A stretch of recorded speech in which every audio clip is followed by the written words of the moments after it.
Sam Basquiat from Sorry I Was Trapping, and I'm with Lavender Palette.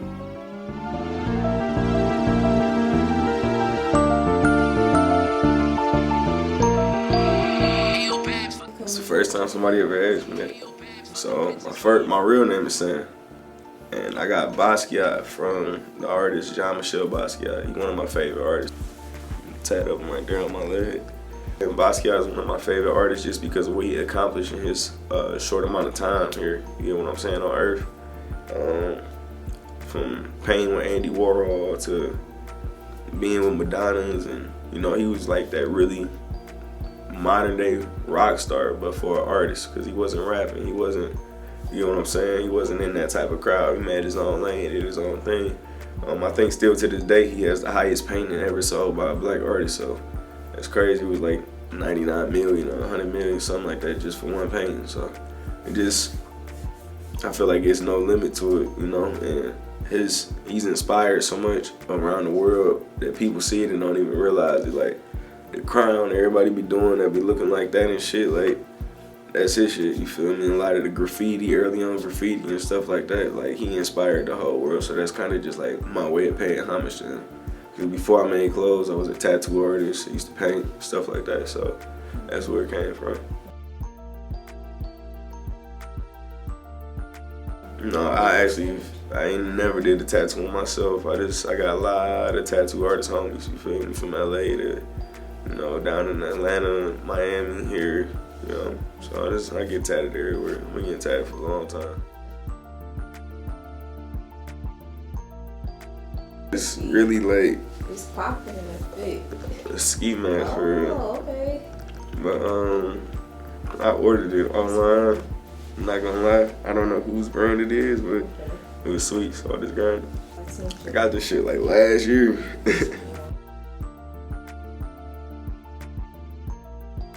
I always been into fashion. Like I always like clothes, I always like shoes. Like I just like fly shit for real. Whether it was the aesthetics, like Supreme dropping a calculator, you get what I'm saying, or the Supreme Game Boy. Like I just like that type of shit. Bait. It kind of fell in my lap for real. I had a whole nother clothing brand that I tried to do. It wasn't even a brand for real. It was just like I tried to sell clothes before, it ain't really work. But even before that, I had always just been selling clothes too and selling shoes. Like I was doing the resale shit for a minute. So, and then came up with Sorry I Was Trapping, and we just stay consistent. I got a wonderful team. You feel me? Can't no, like, I don't want to care. I don't care what nobody say. Ain't no brand reaching. My bad, I'm getting tongue twisted. There's no brand out here reaching $1 million+ without having a team. And it's not just 1 or 2 people, it's multiple people. So that's really what it takes. So, and that's why it's happened so quick. You know, I'm still fully independent though, just because I have a team, but I'm fully independent funding all this, man.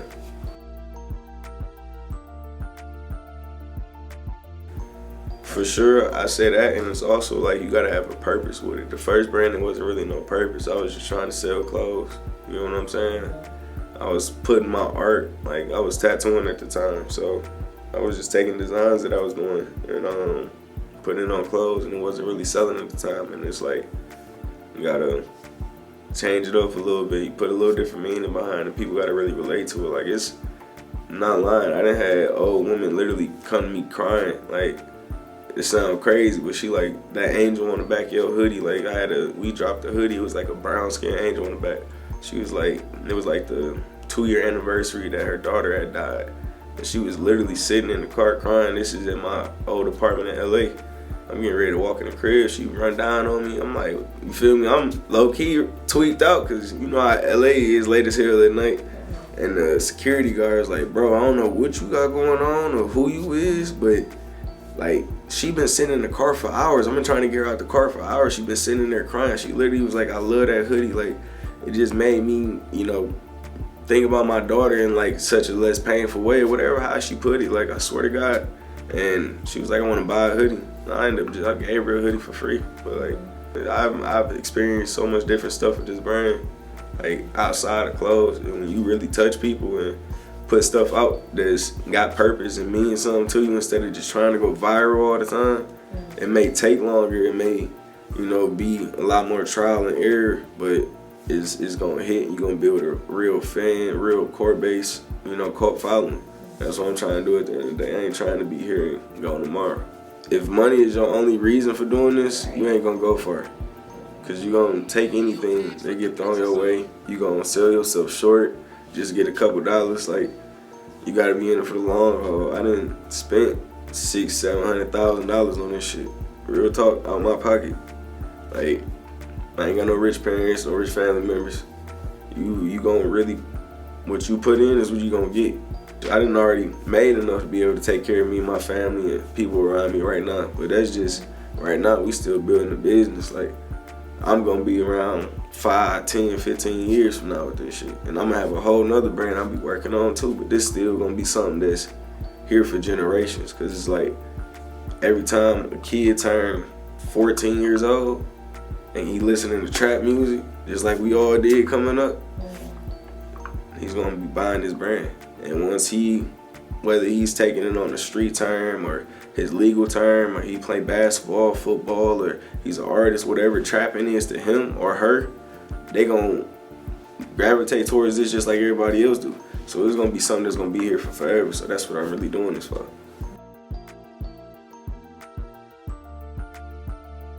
Yeah, for sure. That's definitely what it is. And I'm not ignorant enough to be like, we trapping and like this ain't that. You feel me? Like, and there's nothing against that. That's what you do. You feel me? Right. But like the meaning of trapping, sorry I was trapping, is your hustle, is whatever making money it is to you. Like, y'all, this y'all trap right now. I'm sitting in y'all trap house right now. You feel me?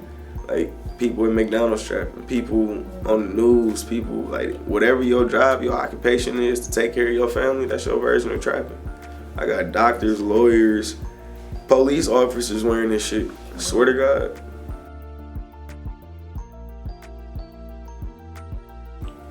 My cousin who got killed, so that's what I'm saying. This brand had a real purpose behind it. Like, I drew that angel for the brand. Like, he got killed in like 2016, 17, something like that. And I drew that angel, like, just, as a remembrance of him. And then later on in life, I'm living in LA. I'm trapping, I'm working hard, I'm doing so much different stuff out there. Just, getting my money up, doing what I'm doing. Tattooing, doing everything. Like, literally was trapping all day and night. And my girl had moved out there, and she like, bro, you never home. Like, you be coming home at 3, 4 in the morning, you be up, gone by 9, you feel me? So I'm like, shit, sorry I was trapping. And we like joked about it and laughed at first, but I wrote it down, put that together on a shirt, and I'm like, what am I gonna put on the back here? And like, something just told me, put the angel on there I drew for my cousin. I literally put that together, got like 20, 30 shirts printed up. Wasn't even a lot of shirts. I think I was tattooing Babyface Ray at the time, we in LA, and I've been tattooing him for a minute. I gave him a shirt, he took it home. I don't even think he wore it that night. By the time he got back to Detroit, whenever he got back to Detroit, he posted a picture on Instagram. I was asleep. I woke up to like 15,000 on my Shopify. I didn't even have $15,000 worth of shirts. You feel me?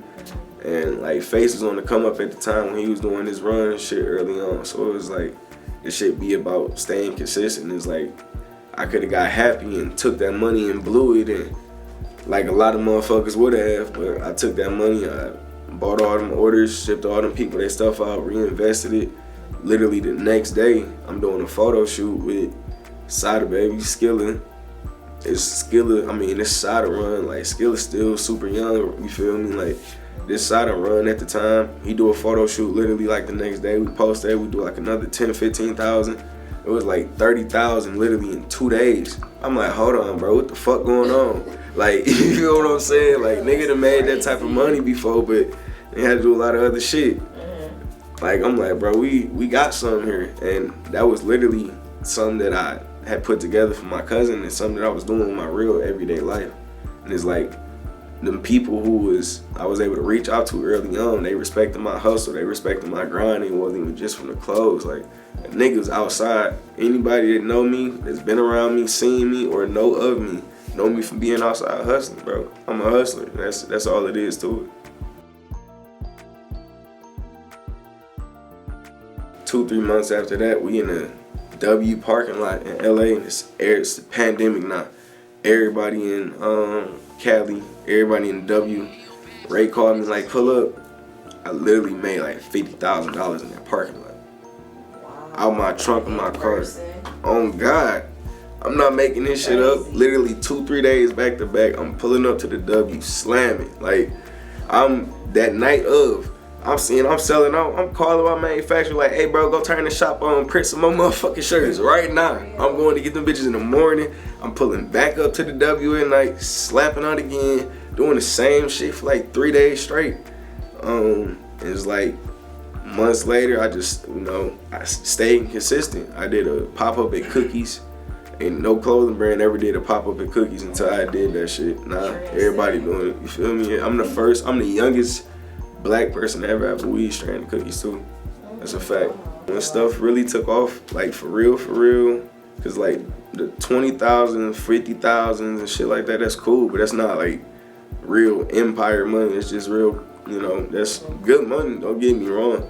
But like what really took my shit to the next level was just getting on the road, doing these pop-ups, and then like 50 Cent had posted my shit. Meech, when the whole BMF run was going on, we did the BMF collab. Meech was like, we was just kicking in LA, we bumped into each other, it was like my little bro for a minute, you feel me? And it was just like a relationship like that, organically built. We dropped the BMF collab way before the TV show ever happened. Like, that one did good. We made like 30,000-40,000. And then when the TV show was about to come up, that's when we did the BMF collab that everybody seen and everybody was wearing it. And it was, shit just blew up like that. Like, I feel like right after that, Trey Songz wearing it and Fashion Nova copied my shit. It was just like continuous stuff happening. And it's only gonna continuously happen if you working.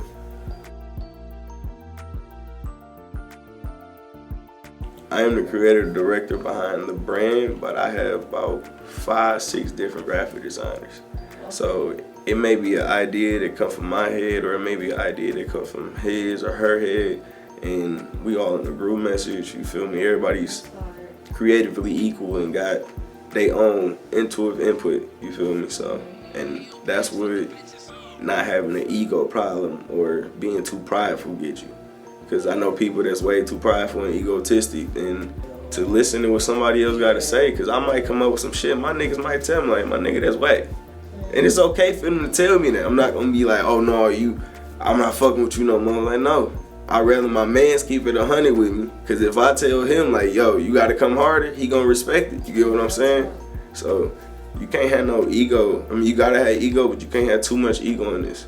You can't have too much pride in this.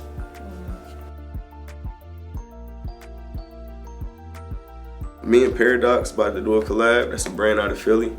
My dog Deep. Me and Arrival got a collab coming soon. Me and Spence. Okay, that would be hard for the city. Yeah, for sure. It gotta be something crazy for the city. That's why we ain't just did it already. I mean, you feel me? We trying to make sure it's perfect. I wear a little bit of everything. Like, I really ain't got like no favorite brands, cause I really will dress in anything. You can catch me in Stone Island and some Bape, and then some Miris and Rude, or you feel me, Casablanca, like anything. Nike, you can catch me in some Puma, you can catch me in a Hanes t-shirt. Like, I'm still a normal nigga, you feel me? Right. Be organic, stay true to yourself. Don't rush it. Don't try to go viral.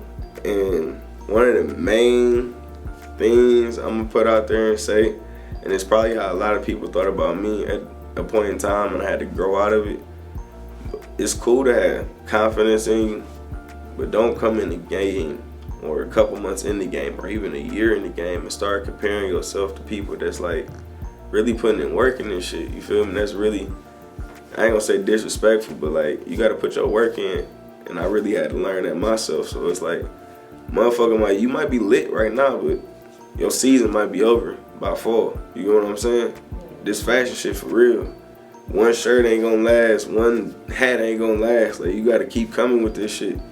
We've been in this shit for 4 years now. That's a couple seasons. You know what I'm saying? And we still working. So it's like, stay humble. Stay humble.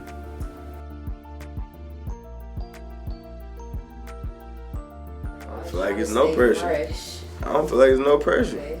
When you doing something you love, like, and your team, y'all love this shit, y'all having fun with this shit, like, and y'all all know the purpose and the mission of this, you're not gonna have that problem. Like, you get to wake up every day and do what you love to do. You're not gonna run out of this shit. Don't get me wrong, like, I might get creative block for a month, 2 months, 3 months, like, but if I got it, they don't have it. And if they have it, I don't. You know what I'm saying? So let's go back to having a team.